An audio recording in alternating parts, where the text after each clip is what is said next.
Receiving and implementing ideas. Ideas that come to you are not originating in your brains. Ideas find their way to you because you are ready to receive them. When you are trying to come up with an idea, that is the time when you are least allowing the flow of ideas to come to you. When you are relaxed, focused, and especially distracted from that which you want an idea about, those are the times when you are open to receiving.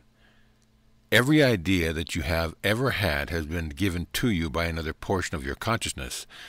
Sometimes when you receive the idea, you do not recognize the brilliance of it.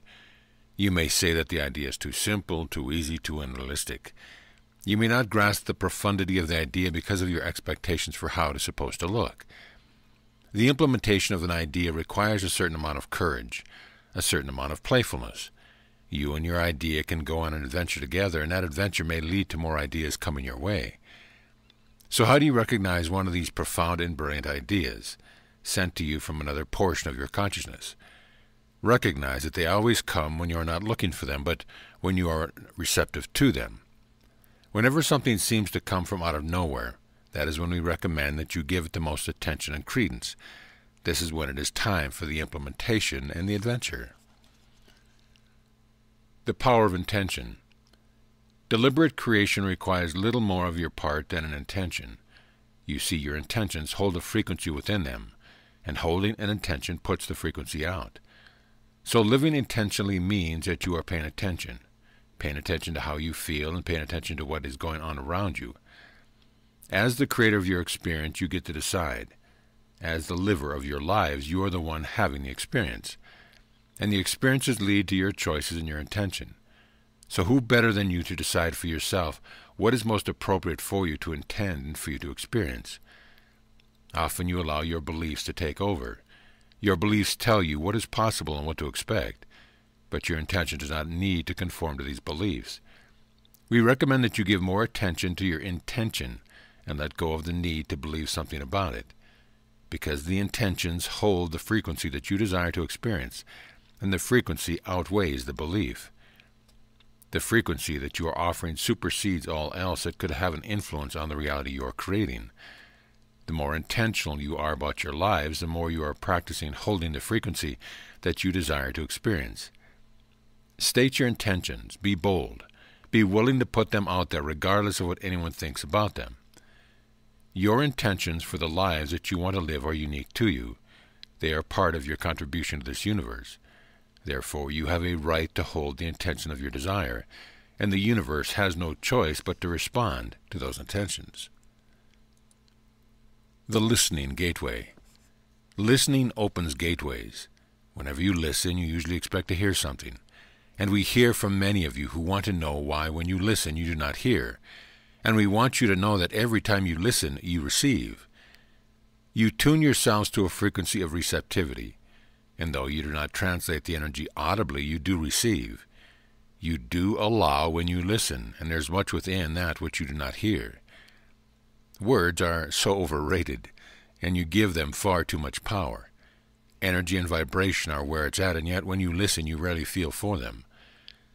So the next time that you ask for assistance and you listen, feel the energy that you have accessed. Notice the flow as it makes its way to you through the gateway you have opened. And here's the important part. Don't try to interpret the energy and don't try to make sense of it.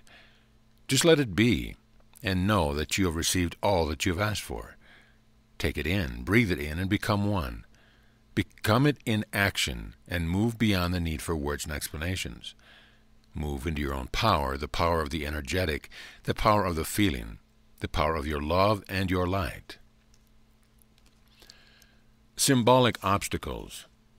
In your attempts to liberate yourself from that which you believe is holding you back in life, you often overlook the gift that the obstacle is there to give you. You get so focused on a solution that you miss the parable of the problem. Sometimes it is easier for you to all determine what the message is when it is something that is going on in your physical body. You may recognize that the pain in your neck is associated with something that you consider to be a pain in the neck.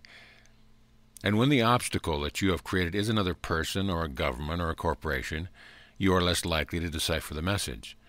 And this is why we are asking you all now to consider everything and everyone to be a symbol, a representation of something else, something that you are either integrating or releasing your judgments about, and likely most both. The symbols may be clear, or they may be very much hitting you over the head with how obvious they are. There may be a joke in how the symbol is delivered because all you want to do is have fun. You all want to take life less seriously. And since you are the ones creating symbols for yourself and because you know your own sense of humor, you may get a laugh. Once you recognize that one of your obstacles has symbolic meaning, then you must trust your interpretation to be correct. You need not wonder because, again, you are the ones doing the creating. So, of course, you will make it easy on yourself. And once you recognize what the obstacle or the problem or the challenge is they're all to tell you, and you have yourselves a good laugh, then perhaps you will soften your resistance to it, and even make friends with it. And perhaps then your lives will become a little easier and more manageable. Follow your heart. Before you have the ability to see, you must have the ability to feel. What you cannot feel, you cannot experience in your physical reality. Energetically speaking, it would defy the laws of physics. It would defy the laws of the universe.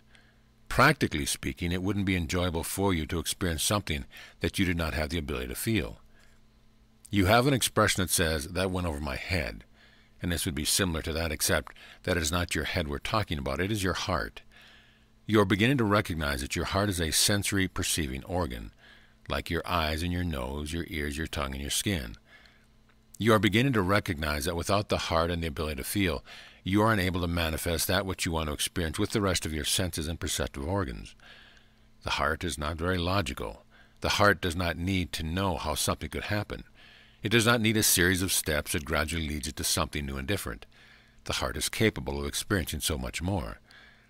And when you decide that you want your hearts to lead the way and to show you what is possible, that is when the unbelievable will become real. That is when you will witness quantum leaps in what is possible in your reality, and that is when you will be capable of experiencing all that your heart contains. We suggest that you begin today, that you begin now, and that you begin to follow your hearts.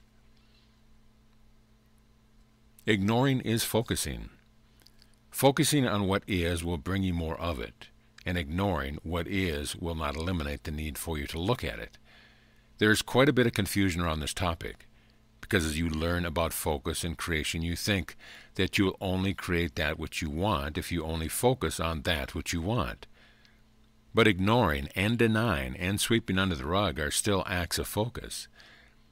You are still expending energy to ignore that which you seek to ignore, and as your attention is on it, you are drawing more of it towards you. But you see, this ultimately serves you very well, because your purpose in life is not to create a utopia where only that which you want exists. Your purpose in life is to be more of who you are, and who you are is unconditional love. So unconditional love does not need to ignore anything or anyone. Unconditional love allows all to be as it is. But you, as individuals living in a world, still get to have your preferences for that which you explore and engage with. So we are not asking you to choose to engage with everything. What we are telling you is that until you are able to look at something without resisting it, you will continue to draw it to you.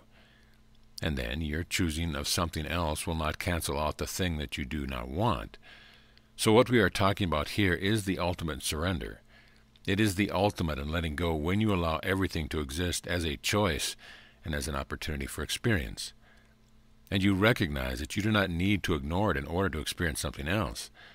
That is when you take on your true power, your free will.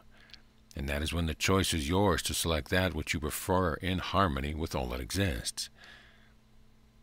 We are Gabriel, and we are senders of love.